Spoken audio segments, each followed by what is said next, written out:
Glynn Turman, you co-starred in Fargo this past season as Dr. Senator, the consigliere for an African-American crime syndicate.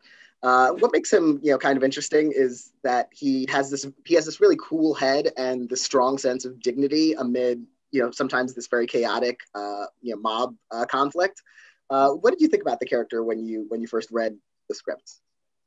Well, just exactly what you said. He seemed like a dignified man, and kind of a cool guy. Seemed to have his wits about him in most situations, and an educated fella. So he had degrees. He's a college educated man. So it's an interesting occupation that he's chosen to embark upon. So he was understated, very colorful. And we do get, like, as you mentioned, some of his background. He has a PhD in economics. He served in the war. How much more did you, personally, as you were playing this character, kind of flesh him out to kind of get a sense of what brought him to kind of this crime world that he has become a part of, and that he brings some stability to? Well, that was helpful, and what was in the text was very helpful. Some of what you just mentioned, the fact that he was in the war and that he had an experience that I think ended up shaping his trajectory. In the war, when he was used not for his abilities as a esquire, but for his color, and to be destructive, use his color as a destructive weapon, and so I think that informed him as to what the hell, if I can't get any higher than this with all that I've got, anything goes, with all I've accomplished, anything goes, and set him on the path of the least resistance. That character's backstory fits into a lot of the season's themes, where you have the African-American crime family going up against the Italian crime family. And in different ways, to different extents, both have the experience of kind of fighting to kind of assert their rights to kind of the American dream and American identity. What did you think about that theme as it was explored overall over the course of the season? Who has a right to Americanness? Yeah, I thought it was a very clever way to do it. It sort of quickly capitalized the different factions or different ethnicities that moved into the same American space, and how that space was used, and what they had to give up in order to hold that space, the sacrifice to hold that particular space that was actually supposed to be a part of what the dream was to offer them, but they indeed had to, pay such a high cost to grab that little corner of the American dream, So I thought that was very interesting, the way the script or the storyline portrayed that particular niche of our Americans, history of our American society. And Dr. Senator has this very close relationship, of course, with Loy, played by Chris Rock, and it's this very warm and like a safe space for each other. They seem to be very much so. What was it like working with Chris Rock when this is also a very uncharacteristically dramatic role for Chris Rock? What was it like developing that relationship and working with him? Well, Daniel, you see the smile on my face when you mention Chris Rock. It's genuine. We formed a genuine bond, both on screen and off screen. He's a good guy, Chris is, and he works so hard, and it was wonderful to see how hard he was working to try to erase your premature thoughts of what he was about as an actor. We don't think of him, like he said, as a dramatic actor, but he was determined to erase that that point of view. And I think he did a wonderful job in doing that. You know, he was very diligent. And then we both had a good time, you know, in going out afterwards, you know, after the shoot sometimes and meeting at places and, you know, talking about various things, you know, but sometimes about the storyline and the characters, you know. And so it was a great experience, just a great experience. And one of the another benefit I would think for an actor playing this kind of role is you get a lot of these really expansive like dialogue scenes where you get to really explore this character and his relationships with other characters, conflicts with other characters. Did you know, your theater background come in handy at all and help with especially those kinds of longer, more involved scenes? Yeah, absolutely. You know, absolutely. That's my theater training is my foundation as an actor. You know, and it's always there. You know, I always start from that foundation that, you know, that theater has laid for me. So yeah, the monologues are nothing new to me, and I'm usually able to, once I find out where the meat of it is, to get there and do what I can to make it believable for you and the audience, you know. And one of the more memorable ones is when is after Dr. Senator takes over the slaughterhouse and he's confronted by Gaetano, who is a very intimidating mobster, comes straight from Italy. You know, and that's another scene that goes into his family history, talking about his father working at a butcher shop, but only ever eating pig's feet. What was it like to play the tension of that scene, but also the confidence of your character? Well, that was, you know, again, you know, wonderful writing. You know, you got to go right to the writing when you get scenes like that have such dynamics to them. You know, that's Noah and his team, you know, who just put together a wonderful fleshed out character, which is always refreshing, you know, to see, especially for characters of color, you know, to give them a background, a beginning, a middle, and an end, you know, of who they are. And so it was fun. And of course, Gaetano, he was fantastic working with him.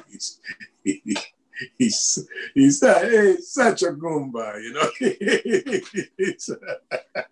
And we had a great time, you know. He's this big teddy bear of a man, you know. And we had a lot of fun working together and playing off of each other, you know. And all those guys who came over from Italy, you know, were interesting characters in reality, you know, for themselves. You know, we had a chance sometimes to sit down at one of the places that we were staying and talk, you know. And they were wonderful actors, you know, just really great actors, you know. So it was a lot of fun working with them from another country and seeing how they were adjusting to Chicago, you know, and we would meet out at different places to eat, you know. Chicago in that area has so many wonderful restaurants, you know. And so it was a wonderful experience,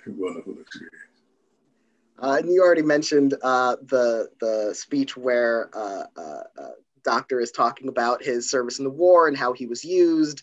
And that scene is part of this kind of relationship that he develops with the Italian mob's consigliere, Abel. And like, it's so interesting to see that connection that they have. They're sort of equals to each other, but from different sides. And they have this grudging respect and sort of the wisdom of age and experience. What was it like developing that relationship and exploring that part of the character? Well, the dynamic of that is, under any other circumstance, these two guys would hang out together. You know, they would probably be buddies. You know, go for a drink at the bar together. You know, well, because they do develop a great deal of respect for one another. You know, And I mean, that's why Abel is so pissed when Giordano has killed. I'm not supposed. Oh, well, I can say it now. Yeah. Like, feel free. Like, spoiler alert to anyone watching. We're going to talk about the season Fargo. So. But when he finds out that he's been killed, but that Giordano has killed him, he's pissed. He says, that was my friend. And it's so again, it's about building characters who have a sense of humanity, even though they are, these ruthless men.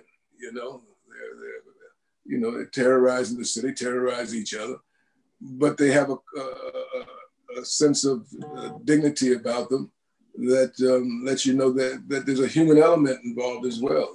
And that makes it all the more complicated, which is always wonderful.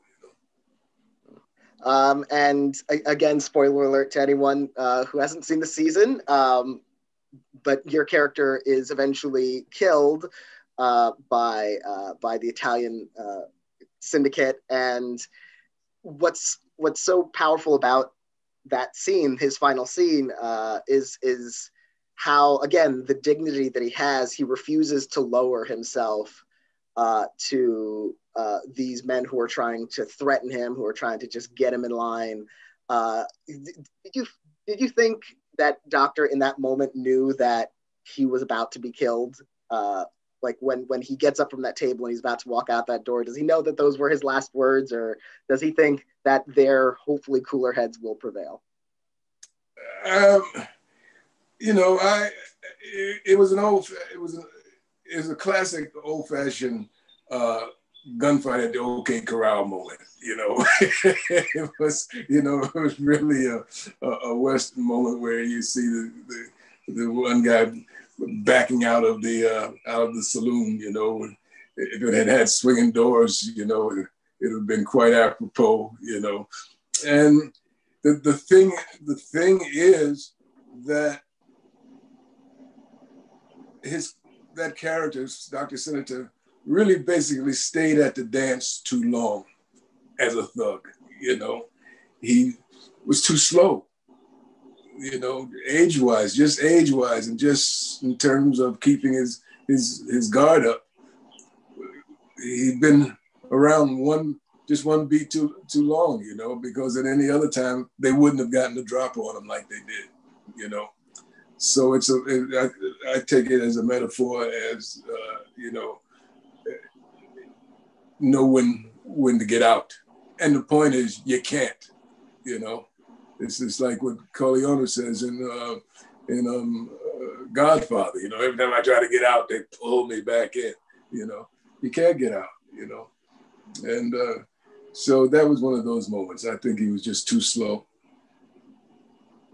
I think it also felt symbolic in the season because it feels like chaos kind of erupts after Dr. Senator's death. And it's like when you take away that kind of stabilizing force, when you have the young hotheads take over from the experience and the patience and the wisdom, then things kind of go haywire. So it's a testament to Doctor that, after his death is when things kind of fall apart the most spectacularly. Yeah. That's the way of the world. It's quite a metaphor. And the series was produced from 2019 to 2020, and it had a delay due to COVID. Had you shot all your scenes by the time that delay happened? Then the last day, we were filming my last day. That March, was it 20th or something like that. And it was my last day of filming, and we had just wrapped my last scene and we were breaking for lunch. And when we came back for lunch, Noah said, "We're shut down. Everybody go home." And I was lucky enough to have just finished. But the guys from Italy, the actors from Italy, they couldn't get on the plane to get back to Italy. They was kind of stuck, So I think Chris had driven from New York uh, to Chicago. And so he was able to get out, you know, but a lot of people were kind of stuck for a while there until they could figure out arrangements as to how to get out. But that was my last day. I had my ticket in my hand and I headed right to the airport. And when I got to the airport, got home, the next day they said, shut down, you know. And, you know, since that also meant that it took a little longer for the season to premiere and for people to start seeing it, like, how did it feel to finally have it start airing and for people to see it, like, after all that work and the way just the world kind of changed in the interim? Well, you know, unfortunately, the good thing was everybody was home. So everybody had you know, very few options. The options was watch television. You weren't going out to the movies, you know. You weren't going to the park. You weren't going to the clubs. You know, what are you going to do? Well, we're going to watch Fargo. You know? And so I think the viewership was better than anticipated as a result, you know. Well, I want to congratulate you on your work on the show. The fact that everyone got a chance to see it and still can see it. It's on Hulu as anyone who's subscribing to that. And congratulations on your great year. Also, Ma Rainey's this past year. So then thank you so much for talking with me about. Thank you. Thank you. I appreciate it. Take care of yourself.